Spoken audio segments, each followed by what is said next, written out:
Listen to what I'm saying. Your birth, Uncle G, your birth, Akhi, your birth, brother, Akhawat, sisters, your birth was like being born and then being kidnapped and then sold into slavery. Wallahi, that's the state of the human being. That is the state of the human being. Where even the kuffar, the non-Muslim philosophers said that this was a concept called thrownness. You're just thrown into reality with no choice. Because you never chose that you're going to be a black man. Did you choose you were going to be black? No. Did you choose that you're going to be Kashmiri, Mirpuri, or whatever you are? Punjabi? Oh, Punjabi, yeah? Or whatever. You didn't choose this. Did you choose that you're going to be white? Did you choose that you're going to be gorgeous? MashaAllah, tabarakallah.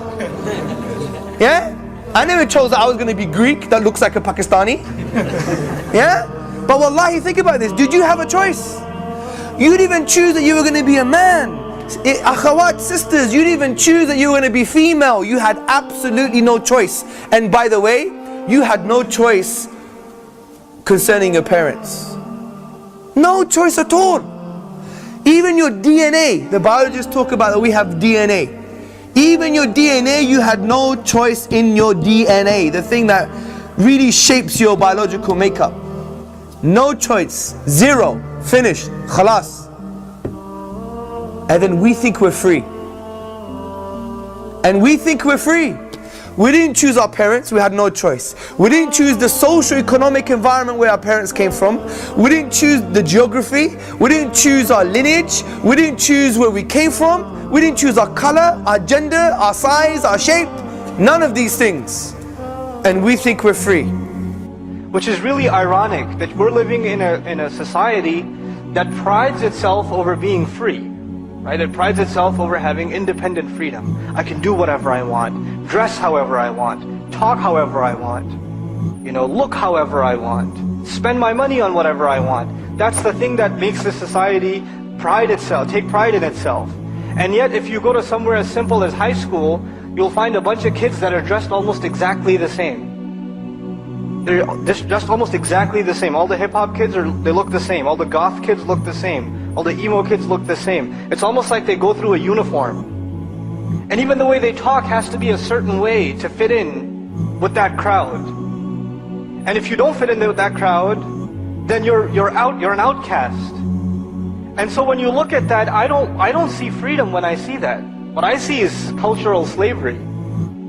This young man or this young woman can't even make that decision of how to look or how to talk or how to walk for themselves. They have to conform to what is going on around them. And sometimes it's willing, sometimes you submit that is the better way to live. That is the better way to dress or to talk. Or that's the better thing to do with my time. That's the kind of music I want to be addicted to. Or these are the kinds of practices I'll do. Whatever, that's one conscious decision a person makes, that's the life to live. And sometimes it's even pressured. I've met Muslim teenage kids that have come to me in private, and when you look at them, you're like, man, is this guy in a gang or something? And they'll come to you in private and they'll be crying because they say, I don't want to dress like this. I don't want to look like this. But if I don't, I'll get beat up at school. That's cultural slavery. That's a form of slavery.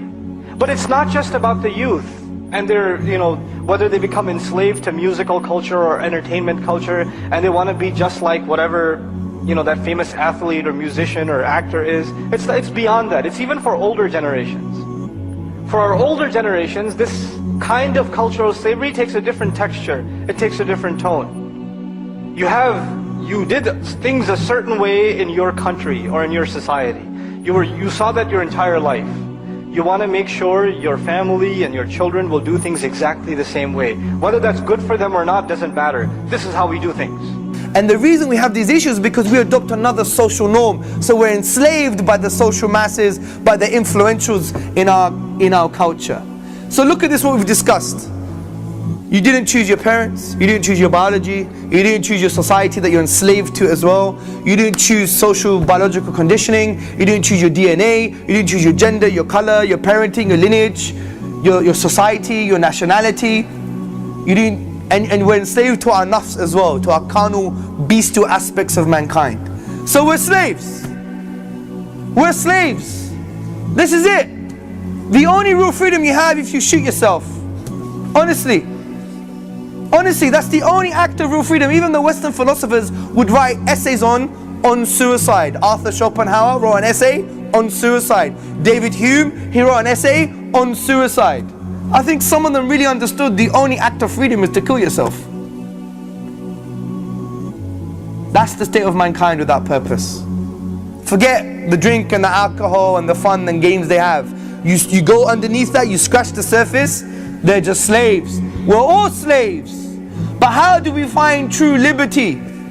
How does the soul, the ruh, how does it find liberty? And interestingly, the word ruh is linked to the word raha, which means serenity, liberty. And the only way to escape from this slavery is to become a slave of Allah subhanahu wa ta'ala. That's the real bloke, that's the real man. Not the man who's enslaved to his desires, the man who's enslaved to society, the man who's enslaved to things that he didn't even choose. So this is the ultimate act of liberation. This is the ultimate act of being a true human being. In my humble opinion, if someone knows this and they don't start worshipping Allah, how can you consider yourself a human being? How could you? Do you see the unique spin on this? Because we think when we move away from religion, we're actually free. We think when we move away from religion, we're free. When we move away from Allah subhanahu wa ta'ala, we're actually free. But it's actually the opposite. When you enslave yourself to Allah, you remove the shackles of all of these types of slavery.